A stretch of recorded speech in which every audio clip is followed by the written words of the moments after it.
নমস্কার, আমি কৃষ্টি।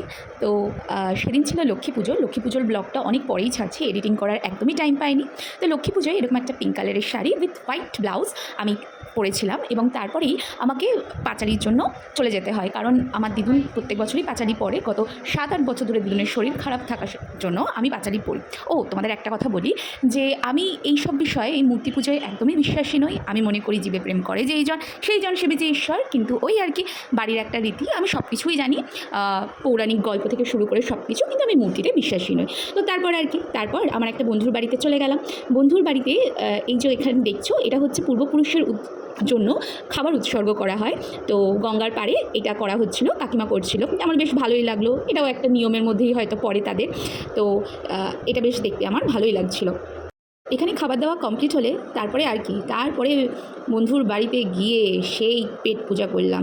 দেখছেন কীরকম গপ গপ গপ গপ করে খাচ্ছি, কাকিমা দিয়েই যাচ্ছে, বারণ করছি যে আর দিও না, তারপরেও দিয়ে যাচ্ছে। তো আমি এমনি তো গালটা দেখে বুঝতেই পাচ্ছেন, তো আরও 2 কেজি ওয়েট সেদিনই বোধহয় বাড়িয়ে নিয়েছিলাম। তো খেতে কার না ভাল লাগে, বাঙালিরা এমনি কি বলবো, খেতে ভীষণ পছন্দ করে। তো আমিও সেই তার থেকে আলাদা কিছু নই, খেতে ভালো লাগে এবং আমি হাওয়া খেলেই ফুলে যাই, এটাই হচ্ছে বড় কথা।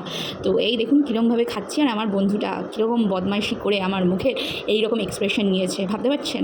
তো এইরকম খাওয়া দাওয়া করার পর আর কি, এই যে চাটনি বানিয়েছিল কাকিমা, কাকিমা তো সেই লেভেলের রান্না করে। তো এই খেয়ে তারপর বাড়ি চলে এলাম। ভালো লাগলে একটা লাইক।